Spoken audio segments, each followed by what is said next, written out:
বন্ধুরা, আমাদের এই চেনা পৃথিবীর ঠিক 1000 কিলোমিটার নিচে লুকিয়ে আছে সম্পূর্ণ অন্য এক জগৎ, যেটাকে সবাই বলে হলো আর্থ।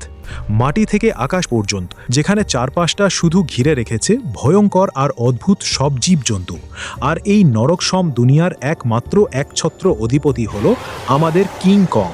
সে 1000 বছর ধরে এই বিশাল ডেরায় একদম একা একাই টিকে থাকার লড়াই চালাচ্ছে, ক্ষুধা আর ক্লান্তি যার প্রতি মুহূর্তের সঙ্গী।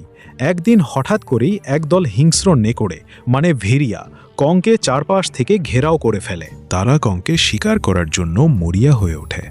কং নিজের জান বাঁচাতে দৌড়াতে থাকে, কিন্তু আচমকাই তার সামনে চলে আসে এক অতল গভীর খাদ।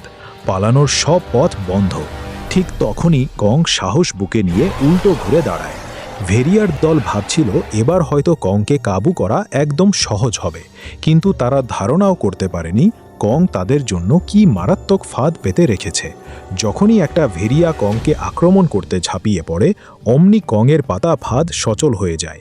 কং একটা বিশালাকার গাছের গুড়ি নিচে ফেলে দিতেই পাহাড় থেকে টনকে টন পাথর ধসে পড়ে ভেরিয়াদের ওপর। নিমেষেই পুরো দল পিষে যায়। আর যে দুই একটা তখনও জ্যান্ত ছিল, কং রেগে গিয়ে তাদের একটার দেহ মাঝখান থেকে চিড়ে ফেলতেই বাকিগুলো ভয়ে লেজ গুটিয়ে পালায়।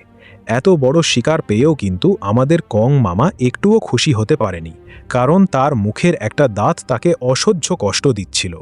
ব্যথায় সে ছটফট করছিল। ঠিক তখনই সে দূর থেকে একটা অদ্ভুত আওয়াজ শুনতে পায়। কংয়ের মনে আশা জাগে, হয়তো তার নিজের জাতের কেউ তাকে ডাকছে। সে দ্রুত সেই শব্দের দিকে ছুটে যায়, কিন্তু সেখানে গিয়ে সে চরম হতাশ হয়। ওটা তার নিজের প্রজাতির কেউ ছিল না, বরং অন্য একটা অদ্ভুত প্রাণী ছিল।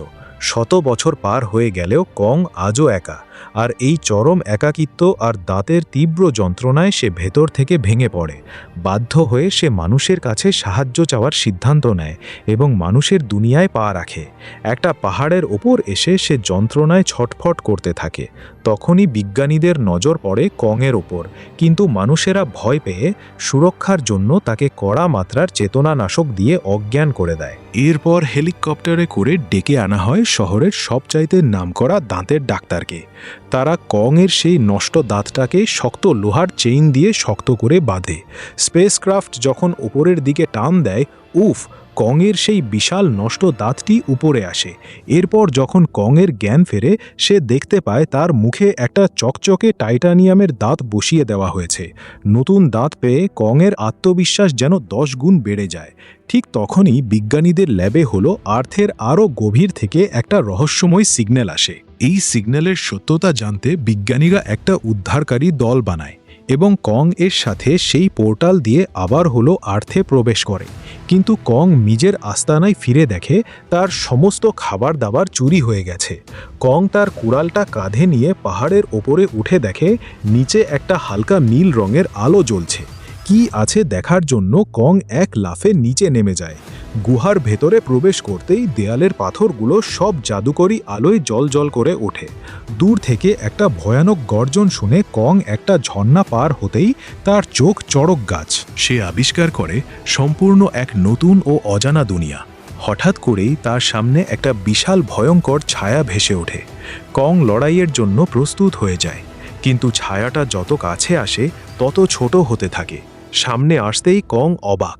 ওটা কোনো দানব ছিল না, বরং সোনালি পশমের একটা মাসুম ছোট বানর ছিল, যার নাম শুকো। 1000 বছর পর নিজের মতো কাউকে দেখে কং হাতিয়ার ফেলে দিয়ে বন্ধুত্বের হাত বাড়িয়ে দেয়। কিন্তু দুষ্টু শুকো কংয়ের উপকার না মেনে উল্টো তার হাতে কামড় দিয়ে দৌড় দেয়। কংও তাকে ছাড়ার পাত্র নয়। সে শুকোর পিছু করতে থাকে।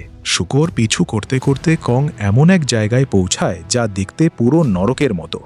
আর সেখানে সে দেখতে পায় অবিকল তার মতো শত শত গরিলা বন্দী হয়ে দাসত্ব করছে, আর তাদের ওপর অত্যাচার চালাচ্ছে এক চরম নিষ্ঠুর ও লাল পশমের রাজা স্কার কিং।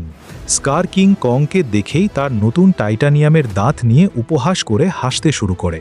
নিজের নিষ্ঠুরতা দেখানোর জন্য সে একটা নিরীহ বানরকে লাথি মেরে ফুটন্ত লাভার মধ্যে ফেলে দেয়। এটা দেখে কং রেগে আগুন হয়ে যায়। স্কার কিং তার গলা থেকে একটা চাবুকের মতো ধারালো হাতিয়ার বের করে কংকে চ্যালেঞ্জ করে। শুরু হয় দুজনের মধ্যে হাড্ডাহাড্ডি লড়াই। শক্তির দিক দিয়ে স্কার কিং কংয়ের সাথে পারছিল না, তাই সে তার আসল চালটি চালল। সে তার হাতিয়ারের ক্রিস্টাল দিয়ে নিয়ন্ত্রণ করা হলো। আর্থের প্রথম টাইটান শিমুকে ডেকে পাঠায়। শিমু হলো বরফের এক প্রাচীন বিশাল ড্রাগন। স্কার কিংয়ের আদেশে শিমু তার মুখ থেকে বরফের নিঃশ্বাস ছাড়ে, যার আঘাতে কং এর এক হাত পুরোপুরি বরফ হয়ে জমে যায়। এই মারাত্মক অবস্থায় কং টিকতে না পেরে শূকর দেখানো একটা গোপন গুহা দিয়ে কোনো মতে প্রাণ বাঁচিয়ে সেখান থেকে পালিয়ে আসে। তবে পালিয়ে আসার আগে কং তার বুদ্ধি আর পাতা ফাঁদ ব্যবহার করে তাড়া করতে আসা স্কার কিংয়ের সৈনিকদের ওপর টনকে টন পাথর ফেলে তাদের খতম করে দেয়। আর এই ফাঁদটি সচল করতে সাহায্য করে স্বয়ং ছোট শুকো, যে এখন কংকে নিজের বড় ভাই মানতে শুরু করেছে। আহত কং মানুষের তৈরি সেই অদৃশ্য ঘাঁটির দিকে চলে যায়। বিজ্ঞানীরা দেখতে পায় কংয়ের হাত পুরো অকেজো হয়ে গেছে।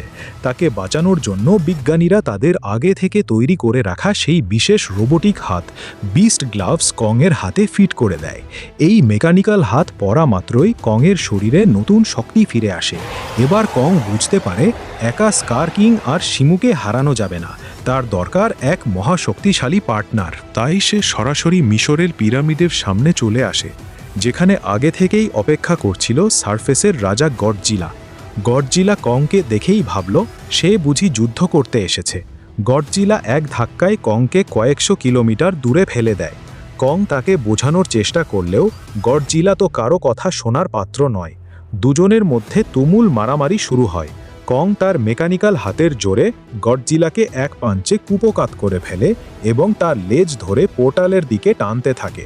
এদিকে হলো আর্থের উপজাতিরা স্কার কিংকে আটকানোর জন্য তাদের জাদুকরী পিরামিডগুলো একসাথে জুড়ে দেয়, যার ফলে কিছুক্ষণের জন্য গ্র্যাভিটি বা অভিকর্ষ বল উল্টে যায়।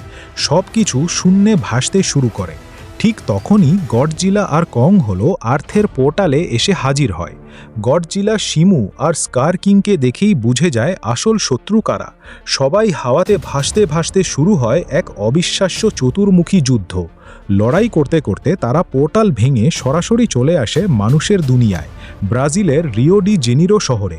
পুরো শহর বরফে পরিণত হতে শুরু করে। স্কার কিং শিমুকে দিয়ে পুরো পৃথিবীতে বরফ যুগ নিয়ে আসার চেষ্টা করছিল।